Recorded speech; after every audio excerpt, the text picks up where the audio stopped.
So there are several lessons to be learned from last night's Mike Tyson-Jake Paul fight for both podcast creators and just content producers in general. And now, a look at what's trending in the podcast world and how it can help your show. It's the Jag Show podcast. First, on the good side, you need buzz. You need to create FOMO, the fear of missing out, that something big is happening in your podcast and folks don't want to miss out on your content. That happened with this fight last night. Everybody was talking about it. There was a compelling storyline going in. Mike Tyson is this iconic figure for decades now. And let's be honest, after the last few weeks, Americans probably had a little bit of bloodlust and seeing a lot of memes about folks just wanting to see Mike Tyson knock this annoying kid out. Didn't happen. That's another story. Now, the other thing you'll need is a viral moment. You cannot manufacture this. You cannot plan on this is the moment of the podcast that's going to go viral. But you need to have good enough content where something can go viral. Unfortunately, nothing from the fight itself is what went viral when I woke up this morning. It was Mike Tyson's butt. It's all over my social feeds. I'm not going to show it to you here because chances are by now you've already seen it. But in case you missed it, there was a camera rolling in Mike Tyson's dressing room on a live feed, and he was walking around, and you saw his butt. That's the moment that went viral. Not saying you need a bare butt in your podcast, but now for the bad. Good tech is table stakes when it comes to creating content in 2024, 2025. Your tech has to be buttoned up. And for Netflix last night, it was not. I don't know if they didn't have enough servers, enough bandwidth, what the story was, but everybody was posting about how Netflix was buffering. It could not keep up with the demand of everybody trying to watch this fight.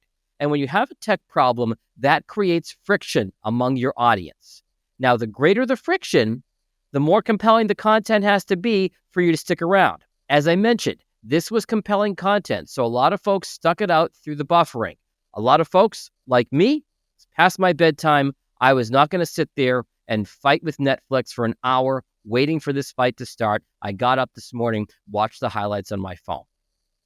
If your tech has problems, chances are you're going to lose the audience. And I guarantee the NFL is paying attention because Netflix is scheduled to broadcast 2 NFL games on Christmas Day.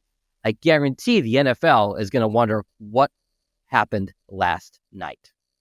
And finally, build-up versus payoff. One of my early radio mentors, Ben Hamilton, taught me that the longer the joke and the longer the setup, the better the punchline has to be.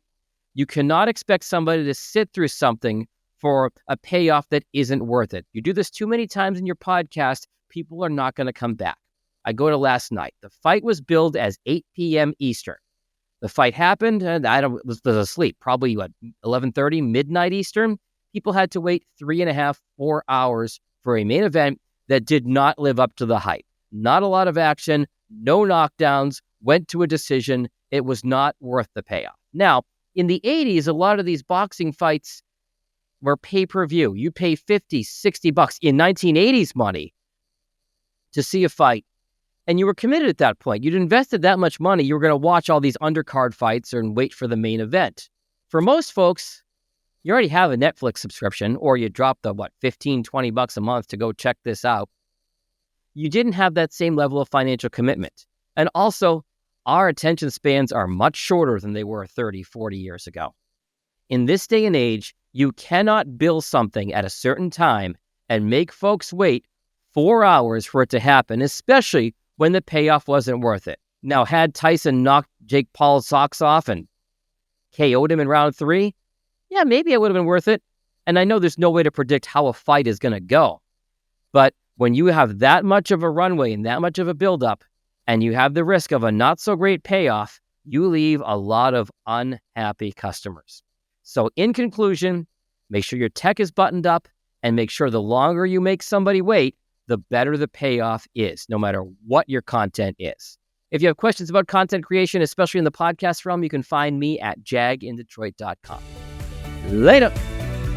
The most popular ways to grow a podcast are recommendations of friends and family. So share this episode with someone you know. And for any questions you have about podcasts, find Jag online at jagindetroit.com.